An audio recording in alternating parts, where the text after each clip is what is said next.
My family treats me like a doormat. Now they are planning a cruise without me and assuming I'd stay behind to babysit their kids. They expected me to watch the kids while they had a good time, even though I, 25F, was not invited to the family cruise. Reddit, hello? Usually I just read posts and marvel how families can be so cruel to one another. As it happens, I just received a story from my own family that is worth sharing. I need some perspective since for the past week, this has been weighing heavily on my chest. I'd like to introduce myself. I'm a 25-year-old single software developer for a big tech business in Seattle, and it seems like I've been made the family doormat. I got what most people would call a dream job 3 years ago after graduating from college. I've been advancing my career consistently. My work is rewarding and difficult, and my team respects me. However, in my family, I'm simply the one who can be counted on, the person who others turn to when they need assistance, particularly with childcare. Please understand that I adore my nieces and nephews. I've always been available for last-minute babysitting, crises, or anytime someone needs a helping hand. Perhaps I erred by being overly approachable and eager to assist. The backstory is as follows. After 40 years of teaching, my 65-year-old Aunt Jean is retiring. She is essentially the matriarch of our family, keeping everyone in touch. She keeps track of all the birthdays, plans every holiday meal, and even sends care packages to the younger cousins when they attend college. She is what keeps us all together. She was the one who gave me care packages filled with my favorite snacks and handwritten encouraging letters during finals week when I was in college. She even assisted me in getting ready for my very first job interview. Her retirement is obviously a huge event, and I was thrilled to join in the celebration, or was until I learned that I would not be participating. Everything began last week. I had just completed a particularly difficult project at work that involved coordinating a crucial system update and staying late to fulfill deadlines. Despite my fatigue, I continued to have dinner with my family once a week. Since I moved into my own apartment, these dinners have become a ritual, and even when I'm really busy with work, I hardly ever miss one. I brought Mom's favorite bottle of wine when I got to my folks' place. It was an ordinary evening. My sister Rachel, 32 degrees Fahrenheit, looking through her phone, my dad half watching a sporting event on TV, and my mom, 55 degrees Fahrenheit, worrying about what to make. Her 2-year-old was on the floor playing with blocks and would sometimes call out to everyone who passed. We were discussing a variety of topics, including Rachel's toddler's most recent developmental milestone, my most recent professional endeavor, and the customary family rumors. I then asked jokingly if anyone had any suggestions for Aunt Jean's retirement present. I had been considering getting her a unique present, perhaps organizing a collective present with the family. At that moment, Rachel said, "Oh, we're giving her a group gift on the cruise without even raising her head from her phone?" I stopped in the middle of my sentence. What kind of cruise? At first, I believed I had misheard her. I would be aware of any scheduled family vacation, wouldn't I? I mean, I attend every birthday party, holiday celebration, and family get-together. I chuckled uneasily and inquired about her topic. She raised her head, obviously perplexed that I was perplexed. "We've been organizing the cruise for months, you know." As if I were somehow to blame for not knowing about something that no one had thought to tell me, Rachel added, "All the adults in the family are going." I asked my mother for an explanation. When she realizes she's done something wrong, but doesn't want to acknowledge it, she gives me this uneasy smile. She clarified, "It's a cruise to celebrate your aunt's retirement with a few days spent in Hawaii." I had the impression that I was in a strange prank show at the time. I was in the dark about this elaborate excursion while everyone else was aware of it. Suddenly, the space felt too warm and cramped. My heart was pounding as I struggled to comprehend what was going on. My mother gave me a tense little laugh when I inquired why I hadn't been informed. And then she said, "Well, we thought you'd be more help staying back." "Remaining behind? What can you help with?" I asked, attempting to speak steadily. I had the ideal opportunity to jump in as if it were the most apparent thing in the world when my cousin, Madison, 30 degrees Fahrenheit, entered the room with her twins. "The children, it just made sense for you to stay and watch them since you get along so well with them." Let me explain. Madison and Rachel have 4 children under the age of 4. Madison's twins, who are just over a year old, and Rachel's 3 and 2-year-old children. They had somehow determined that I would be more than happy to stay behind and monitor them all without even consulting me. I forgot about my dinner and just stared at them in shock. So you organized this entire trip without inviting me and just thought I'd be fine staying home to watch the kids? Rachel finally put her phone down and shrugged. Yes, indeed. You don't have children or anything that might bind you, and you're always so dependable. It simply made sense. Made sense to whom? I looked at my mother as I inquired, hoping for an explanation that wouldn't make me seem like a total afterthought. We didn't mean to leave you out, honey, she added, smiling weakly at me. We simply assumed you would comprehend. You have always been the one in charge. The word responsible was like a kick to the face. I've heard that a lot throughout my life, including when I stayed home to assist with family gatherings, rather than going out with friends, when I rearranged my college schedule to accommodate Rachel's firstborn, and when I utilized my vacation time to support Madison following her challenging twin pregnancy. When someone needs assistance, I've always been the one to step up. Yes, I have assisted with school pickups, kept the kids during crises, and even filled in for Rachel when she had work-related issues. Rachel had a late meeting last month, so I took a half day off work to pick up her children from daycare. After the twins began to crawl, I spent 3 weekends the previous month assisting Madison with organizing her home. However, this was really different. They made decisions for me as if my time, my desires, and my life didn't matter. They didn't even have the grace to ask. My mother attempted to patch things up by promising to bring me a memento, as if that would somehow make up for my exclusion. She promised to purchase you a lovely souvenir from Hawaii, as though it would make up for being treated like the family's unpaid babysitter. Meanwhile, Rachel pretended that I was exaggerating. You wouldn't really like the cruise anyhow. I take it that you don't like big crowds. Do you recall how uneasy you felt at Cousin Katie's wedding? Pardon me. As I spoke, I could feel my annoyance building. They were now determining what I would and wouldn't like. I was recuperating from the flu when that wedding took place 5 years ago. However, it seems that one incident had turned into a justification for them to keep me out of family gatherings. I sat there attempting to take it all in. This was intentional, not merely an oversight. They all know that I don't use Facebook, so I wasn't a part of the private Facebook group where they had been organizing this for months. They could have called, texted, or even casually brought it up at any of the numerous family get-togethers we've had, but they chose not to. My mother attempted to sidestep my comments about how painful it was to be left out. We had no intention of upsetting you. It was simply useful, sensible for them. Soon after, I departed because I was too upset to continue the conversation. It was a blur on the way home. Recollections of all the times I had sacrificed everything for them, put their needs ahead of my own, and dropped everything to aid them kept coming back to me, making it difficult for me to concentrate on the road. However, as the days went by, the rage evolved into something more profound. It was more than just the journey. It has to do with how my family perceives me. I don't have any wants, goals, or desires of my own. Simply said, I'm the reliable one, the helper, and the person they can rely on to make sacrifices when it suits them. I've mentally rehearsed the exchange numerous times. I recalled spending the entire night with Rachel during the colic episode of her first child. How I assisted Madison in her quest for strollers and car seats that are suitable for twins. How I've never missed a child's birthday celebration or school function.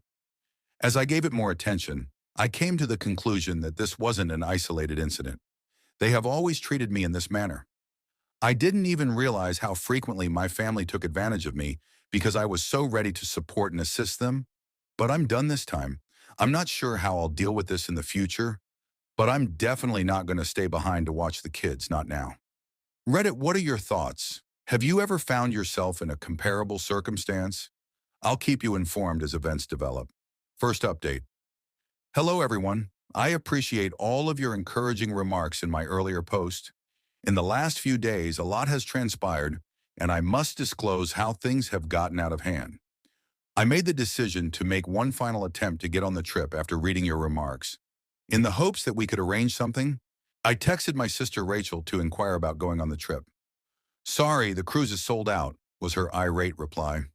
We made our reservation months ago, and adding individuals now is not possible.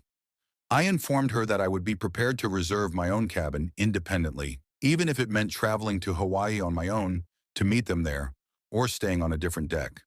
Even though I was still upset over being left out, I was making a sincere effort to be understanding. What did she say? Well, you would have to arrange childcare first if you did come. Everything has already been planned, presuming you will monitor the children. It dawned on me then that they never intended to include me. The explanation about daycare was simply that, an excuse. They had already determined that I would always be the babysitter in this household. I therefore made a choice. I had previously asked for time off for what they believed to be babysitting responsibilities. I choose to take the time off for myself rather than cancel it. A co-worker recommended this lovely mountain cabin rental, which I found. It's quiet, remote, has hiking trails, and a hot tub with a view of a valley. I made the reservation right away, packed my things, and departed without informing anyone of my destination. Everything I needed was in the cabin, just the sound of nature and complete solitude. No Wi-Fi, no cell service until in an emergency. Naturally, my phone was overflowing with texts the morning of their cruise departure before I finally shut it off. Mom, in an hour we're heading out. When are we able to drop off the children? Rachel, hey, we're taking the car seats to your apartment. Be prepared. Are you ignoring us? Asked Madison. We have to stick to our timetable. Therefore, this isn't humorous. Mom, please answer your phone, honey, she said once again. Everyone is waiting. Then the messages became more obscene. Rachel, it's unbelievable how self-centered you are. Our flight is going to be delayed. Madison, this is utterly careless. We had faith in you. I raised you better than this, said Mom. The finest aspect? I had never really received confirmation from them that I would be watching the children. They simply believed that since I've always done it, I would. I'm currently sitting in this serene cottage and taking in the mountain sunset. I feel free for the first time in years. No obligations, no expectations, no last-minute crises to deal with. However, I am aware that this calm is fleeting. I haven't turned on my phone yet, and I can only picture the drama that will be there when I do. I feel bad for finally standing up for myself and upsetting the family dynamic. Not for the children, whose care is ultimately the parent's duty. One commenter on my previous piece wrote, "They're not angry because you said no, and it's still on my mind. That struck close to home. They're upset because they can no longer control you. Am I mistaken for prioritizing myself at last? At the very least, should I have informed them that I wouldn't be available? It felt like the only way to let them know I'm serious after years of being taken for granted, even though I realize it wasn't the most mature thing to do. For the next week, I'll be at the cabin. I suppose I'll have to deal with whatever happens after that. Reddit, I appreciate you letting me vent. After I return and have addressed the fallout, I will provide another update. Second update. Hello, Reddit? It took me a while to take in everything that had transpired since my last update. I'm in dire need of some outside insight because things have become worse. Do you recall that quiet cabin I told you about? Those 7 days changed my life. I read books I had been intending to read for years in the afternoons, hiked misty trails in the mornings, and soaked in the hot tub under the stars at night. I felt what it was like to not be at someone's mercy for the first time in my adult life. I found myself thinking back on my relationship with my family while I was there. Rachel needed assistance moving houses last December, so I had to postpone a big certification exam that would have furthered my profession. That weekend, she said, no one else could help her. My siblings gave me plain gift cards, saying they were too busy to shop properly while I used my entire Christmas bonus the month before to buy presents for all the kids. Madison argued that she had no one else to care for the twins, so I was unable to attend my closest friend's bachelorette party earlier last year. The pattern remained constant. Their demands came first, then mine. But when I got home, the real drama began. Do you recall how I shut down my phone? I had 100 of voicemails, more than 100 text messages, and 47 missed calls waiting for me. It included everything from threats to guilt tripping. Do you realize we could have called the police for child abandonment? Was the most memorable message from my cousin Madison. They were meant to be your responsibility. What I was reading was unbelievable.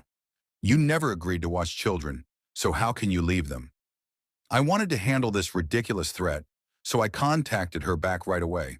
When she answered, I exclaimed, "You can't be serious. If someone refuses to accept a responsibility, you cannot report them for it."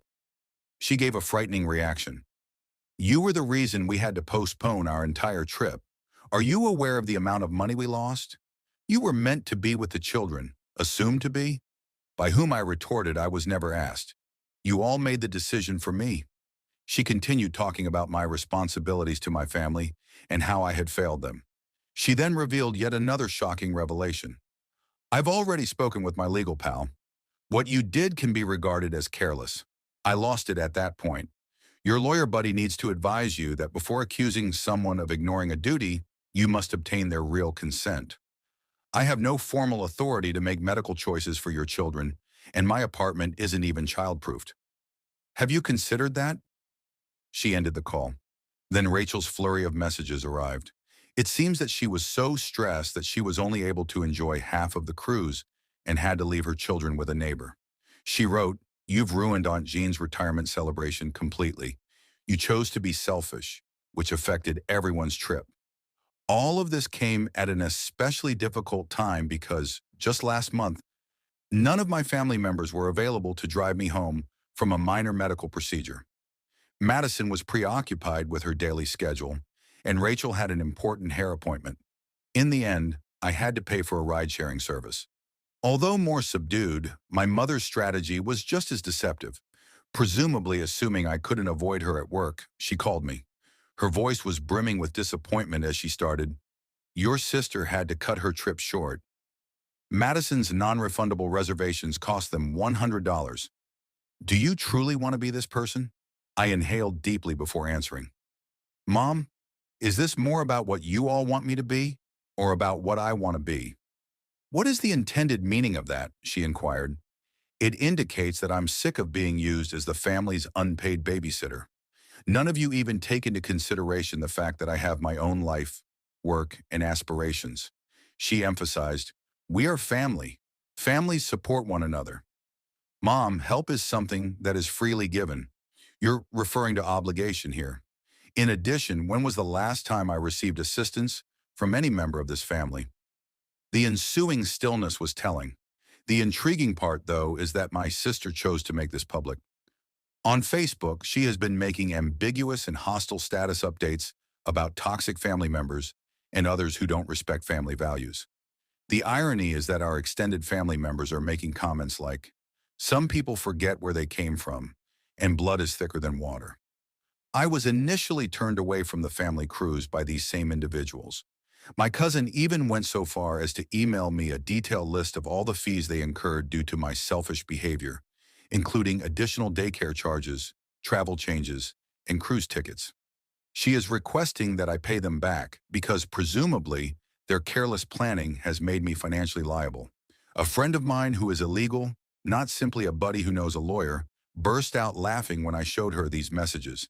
She asserted, "They cannot force you to pay for plans you never accepted." None of this operates that way. I've learned a valuable lesson from the entire situation. This goes beyond childcare or a vacation. It involves years of abusing my kindness and using my time and effort as a resource to which they are legally entitled. I've always had some emergency that needed my attention whenever I've attempted to plan for myself.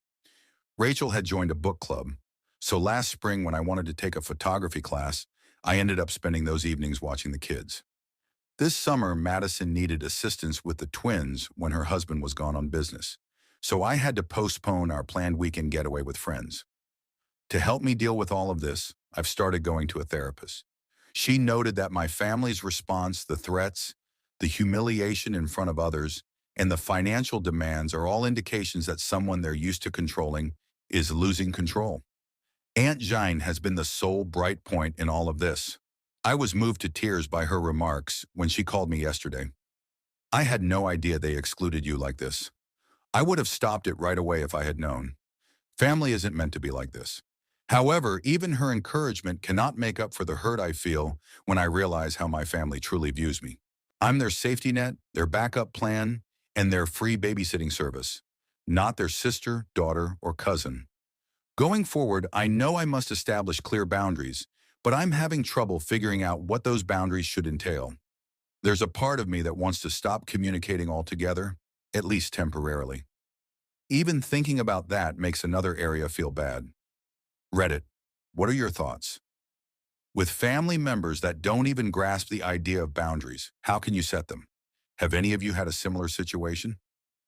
Third update, this will be my last update on the situation, Reddit. In light of the trip and the turmoil that followed, I've had to make some tough but essential choices regarding my relationship with my family going forward. These last few weeks have been life-changing.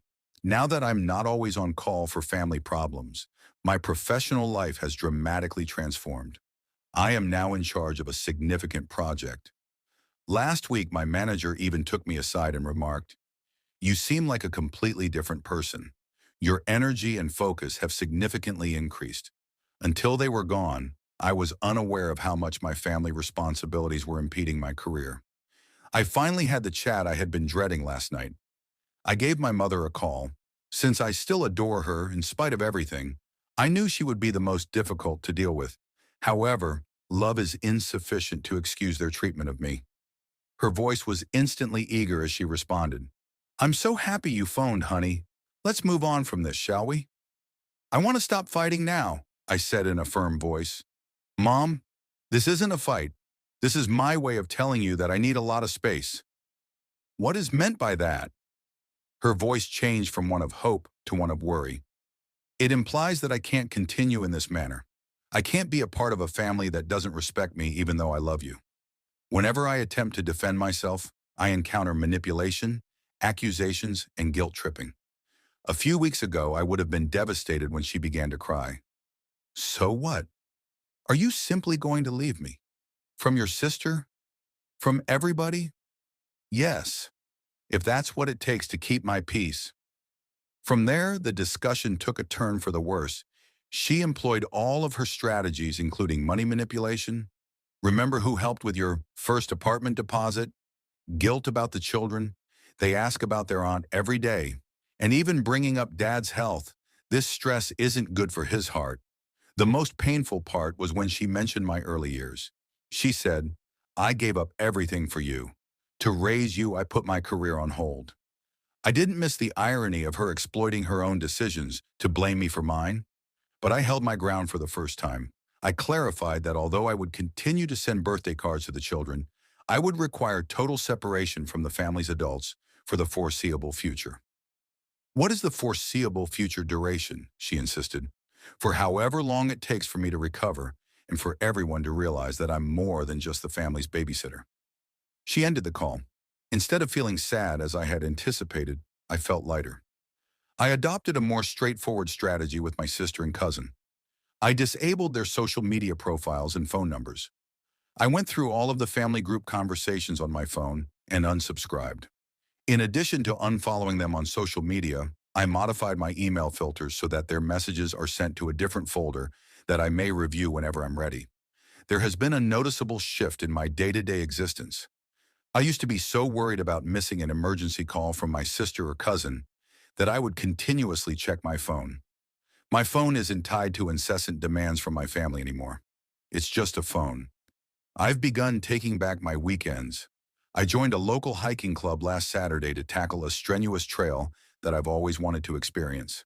I spent 6 hours going to a stunning top with like-minded individuals rather than watching my nieces and nephews. Next weekend, we intend to go hiking again. The class I mentioned on photography, everything is going remarkably well. I have a natural eye for composition, according to my instructor, and I'm already organizing a picture show with several of my classmates for the spring of next year. When I was at everyone's mercy, I would never have had the chance to take advantage of these kinds of possibilities. Additionally, I've resumed dating, which was previously nearly difficult. It's incredible how much more appealing you seem to possible partners. You don't have to keep postponing arrangements to deal with family crises. Anne Jean is the only person I continue to communicate with. She confirmed everything I've been feeling when she contacted me this morning. She added that she had experienced a similar situation with her own sister years prior, which helped me feel less alone in this choice. Walking away from people who don't value you, even if they are family, is sometimes the strongest thing you can do. I've learned from my therapist that this is about taking back my identity, not just about establishing boundaries. I've spent so much time being the family helper, the responsible one, and the dependable one. Now I'm free to discover who I am without those titles. Yes, there are times when I miss them, like when I walk past my niece's favorite park or see something that would make them laugh. The cruise situation, however, comes to mind as they were prepared to deny me a family celebration while still requiring me to give up my time for their convenience. Before, I never felt comfortable starting a 5-year plan for myself. I'm considering working part-time while pursuing my master's degree. My manager is very supportive of the tuition reimbursement program offered by my company. In addition, I'm saving for that springtime vacation to Europe by myself, which would not have been feasible when I was continuously devoting my time and resources to family responsibilities. My mental health has changed in the most unexpected way. I no longer experience the same level of continual anxiousness. I eat healthier, sleep better, and have even begun working out on a regular basis. You have an incredible amount of energy when you're not always running other people's lives. In response to inquiries in my previous post, I can confirm that I am still employed and have accepted a team lead position on a new project. My coworkers have seen how I've changed. "You smile more now," one of them remarked. I was unaware of how obvious my tension had been to other people. Cutting off my family in this way may seem harsh to some of you. Perhaps I am. However, this seems to be the only option after years of being neglected, having my needs and wants disregarded, and being treated more like a service than a human being. I have no idea what the future will bring. They might realize why I had to do this at some point. They might not. However, I'm prioritizing myself for the first time in my adult life, and it feels good. I appreciate all of your help along the way, Reddit. Your feedback and personal stories gave me the courage to make this choice. I'm ready to conclude this chapter and concentrate on creating my own novel, so this will be my final update. Thank you for watching. If you haven't subscribed yet, please do so, and hit the notification bell to stay updated with